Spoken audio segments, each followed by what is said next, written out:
Quiero invitar a Julio Luque, presidente de IPAE Acción Empresarial, para que nos dé las palabras de cierre del evento. Un fuerte aplauso para él, por favor.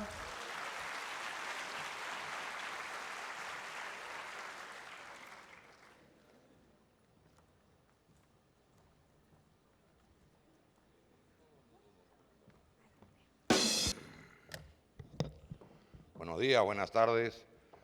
Bueno, debo empezar por justicia estas palabras haciendo unos breves agradecimientos. La verdad que yo no dejo de sorprenderme y maravillarme por la capacidad de entrega de un grupo de gente que hace que este evento tan espectacular sea posible.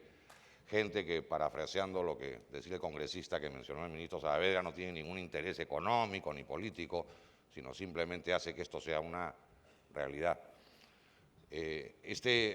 Este año, por lo que entiendo, este CAE 2016 realmente ha batido todos los récords de asistencia, de participación, de compromiso, en fin, todos los que habían, y en consecuencia creo que el primer agradecimiento debe ir al comité organizador, que han hecho un trabajo espléndido, con el cual estamos muy contentos en la persona de...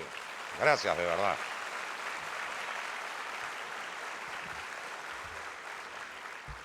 Agradezco especialmente a Azucena Gutiérrez, quien lo ha presidido, pero en realidad a todo el comité, de verdad, muchas gracias.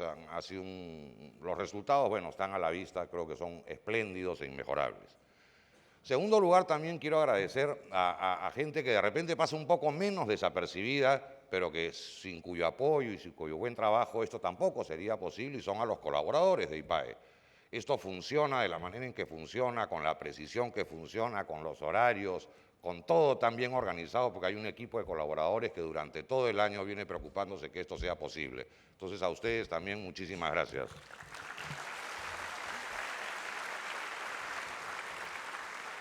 Y finalmente, por supuesto, a la Marina de Guerra y a esta Escuela Naval que nos acoge. La verdad, yo creo que resultaría imposible, no existe otra instalación como esta en el Perú para poder acogerlos a todos ustedes, a estar todos nosotros aquí, además de la, digamos, espectacular nivel con que mantienen esta escuela, además de la belleza geográfica del sitio donde nos encontramos. De verdad, muchísimas gracias, amigos de la Escuela Naval, por acogernos cada año aquí. Esperamos seguir haciendo.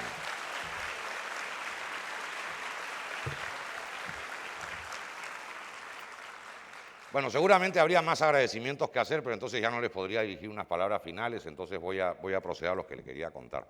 Yo, la verdad, cuando venía pensando, porque no he preparado, no tengo un discurso preparado, decir, bueno, ¿qué les puedo decir? Y se me fue viniendo a la mente comparar cuál fue mi situación, la situación de mi generación, cuando estábamos en la posición de ustedes, en quinto año de universidad o en últimos ciclos, y estábamos a punto de ingresar al mercado laboral, y compararla con la que ustedes tienen ahora.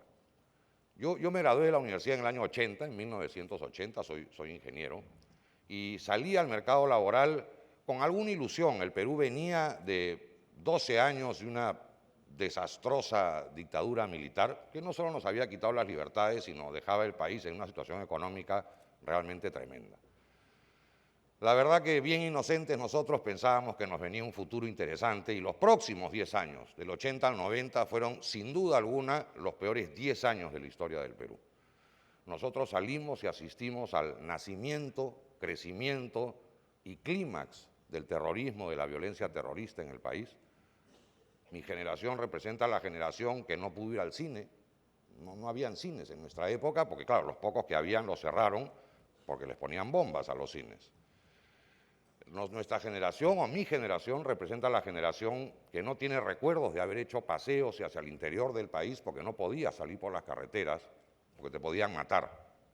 Pero además de eso, saliendo de la universidad era casi una lotería conseguir cualquier tipo de puesto o cualquier trabajo. Era casi un imposible.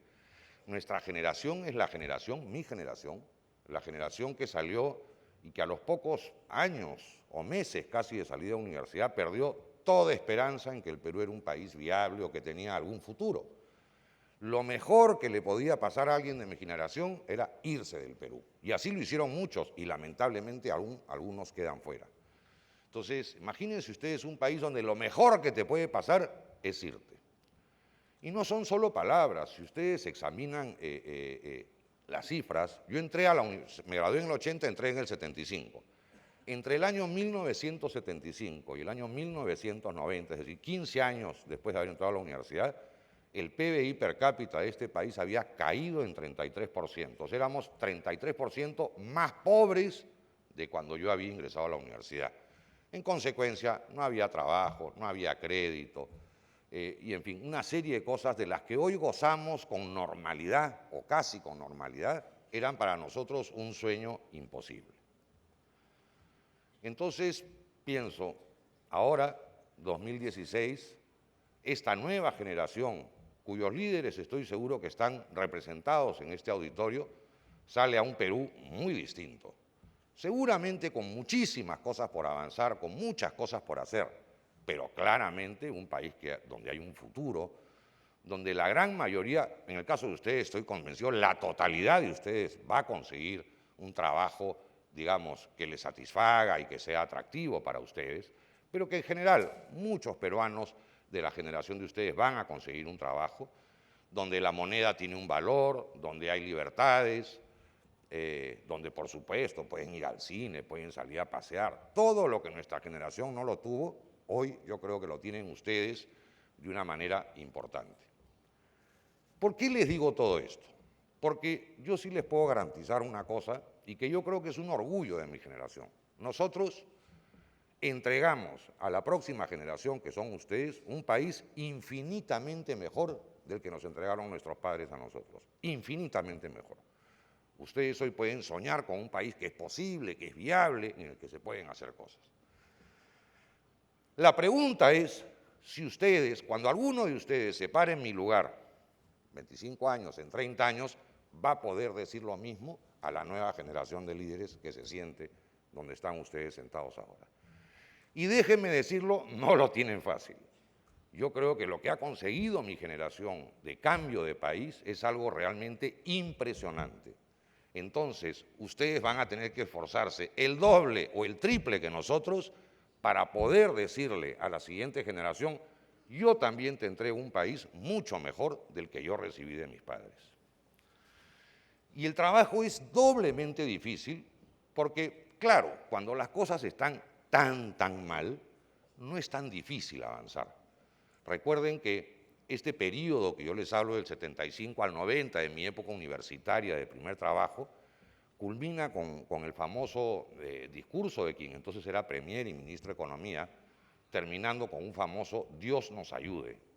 ¿En qué situación puede haber llegado un país para que un ministro de Economía al terminar un mensaje diga Dios nos ayude? Es decir, total pérdida de control de lo que estaba ocurriendo.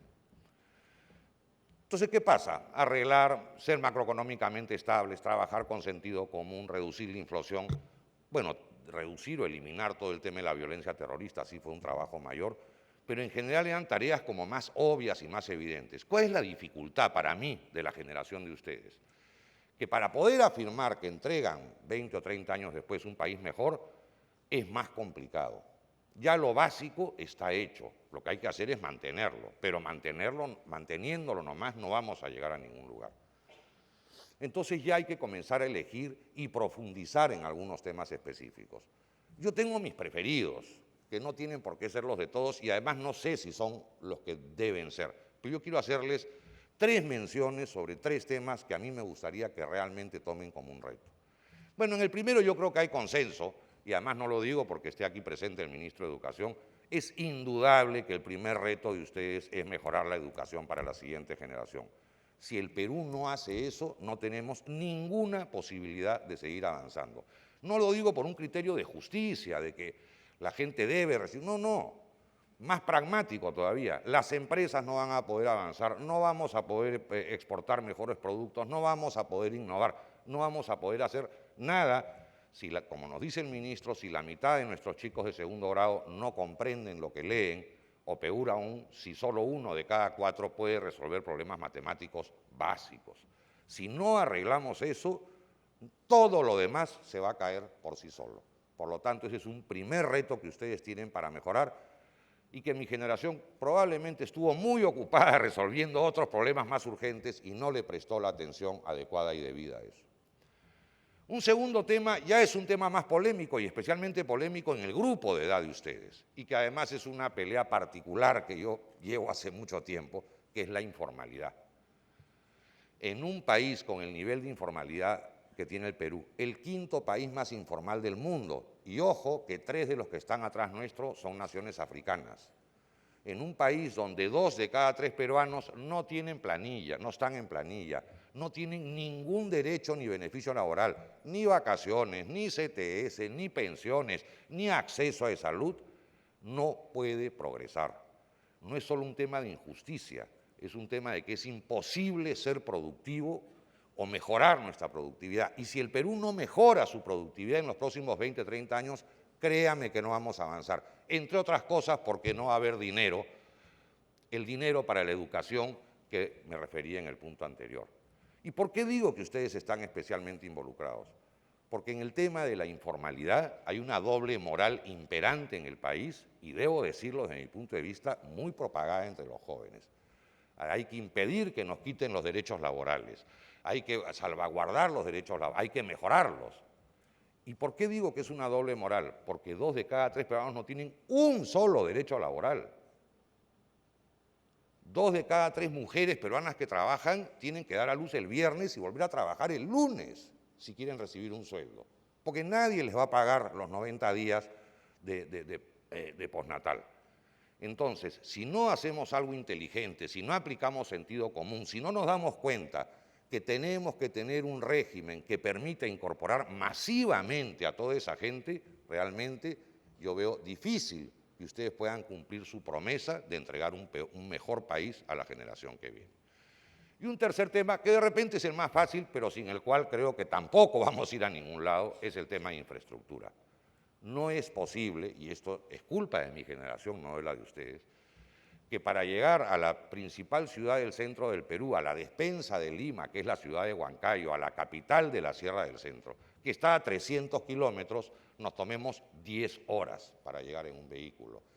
Sin una infraestructura mínima, este país tampoco va a avanzar. Entonces, en resumen y en conclusión, mi mensaje es: sean conscientes que la generación que los precede, con mucho sacrificio, debo decir, y con muchos muertos y heridos en el camino, les entrega un país que nosotros ni soñamos que podíamos llegar a tener. Y por eso yo estoy orgulloso de lo que hemos conseguido. Pero también soy consciente que muchas cosas se quedaron en el camino y que son cosas que son urgentes de resolver. Y que es la generación de ustedes la que debe hacer ese esfuerzo por encarrilarlo. Entonces, mi pregunta y mi reflexión final y mi pedido final es ese. ¿Serán ustedes capaces de entregarle a sus hijos, como nosotros hemos hecho con los nuestros, un país mucho mejor del que han recibido? Esa es la pregunta y esa es mi reflexión. Y con estas palabras declaro clausurado el CADE Universitario 2016. Muchas gracias. Gracias.